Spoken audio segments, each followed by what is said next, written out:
మరి చెట్ల చాటున పుట్ల చాటున కాలువగట్ల మీద సంచార జీవితాలు గడుపుతున్నటువంటి ఈ బడుగు బలహీన వర్గాలు, చేతువృత్తులు, కులవృత్తులు, సంచార జీవులైనటువంటి ఈ యొక్క వెనుకబడినటువంటి వర్గాలకు అండగా మరి యొక్క బీసీవై పార్టీ ఈ రోజు ముందుకు వచ్చింది.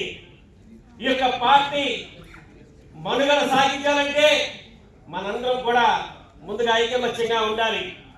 అధ్యక్షుల వారికి ఒక 4 విషయాలు నేను చెప్పదలుచుకున్నాను. ప్రథమంగా ఈ యొక్క ఆంధ్రప్రదేశ్ రాష్ట్రం విడిపోయిన తర్వాత 140 కులాలు బీసీ జాబితాలో ఉన్నాయి. మరి నేటికి 100-150 ఉంటున్నటువంటి పంచాయతీ వార్డు నెంబర్ కాలేనటువంటి కులాలు 105 కులాలు ఉన్నాయని అధ్యక్షుల వారికి విన్నవించుకుంటూ ఉన్నాం. మరి యొక్క కులాల అభివృద్ధి చేయాలంటే రానున్నటువంటి స్థానిక సంస్థల ఎన్నికల్లో వార్డు నెంబర్ కానించి మరి ఎంపీ దాకా మనం బీసీవై పార్టీ నుంచి క్యాండిడేట్లు నిలబెట్టేటటువంటి బాధ్యత ప్రతి ఒక్కరూ తీసుకోవాలని ఈ సమావేశం ద్వారా అధ్యక్షుల వారికి తెలియజేస్తూ ఉన్నాం. మరి అదేవిధంగా 2006లో 93 కులాలుగా ఉన్నటువంటి బీసీ జాబితాని మరి ఉమ్మడి రాష్ట్రంగా ఉన్నటువంటి సందర్భంలో ఏదో గూడ్స్ బండికి భోగిలు తగ్గించినట్టు 50 కులాలను అదనంగా తీసుకొచ్చి ఆ రోజున బీసీ జాబితాలో కలిపి 143 కులాలు చేశారు.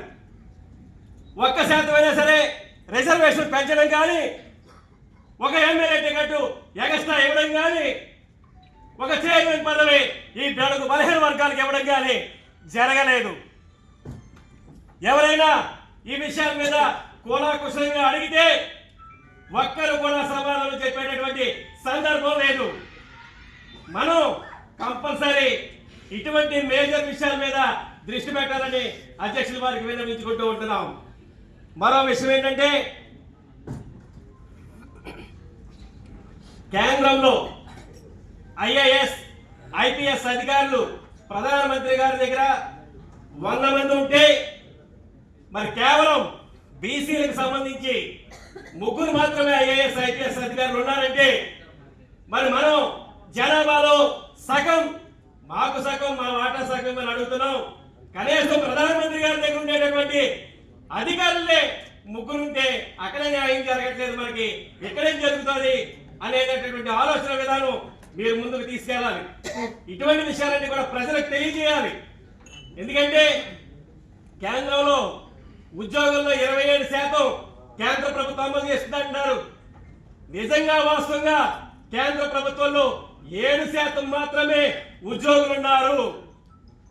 జనాభా ప్రాతిపదికన 60% పైబడి ఉన్నాం మనం. 7% మరి కేంద్ర ప్రభుత్వ ఉద్యోగాలు మనకు వస్తున్నాయి. దాని మీద కూడా దృష్టి పెట్టమని అధ్యక్షుల వారికి విన్నవించుకుంటూ, మరో చిన్న విషయం, 34% ఉన్నటువంటి రిజర్వేషన్ని 24% తగ్గించారు.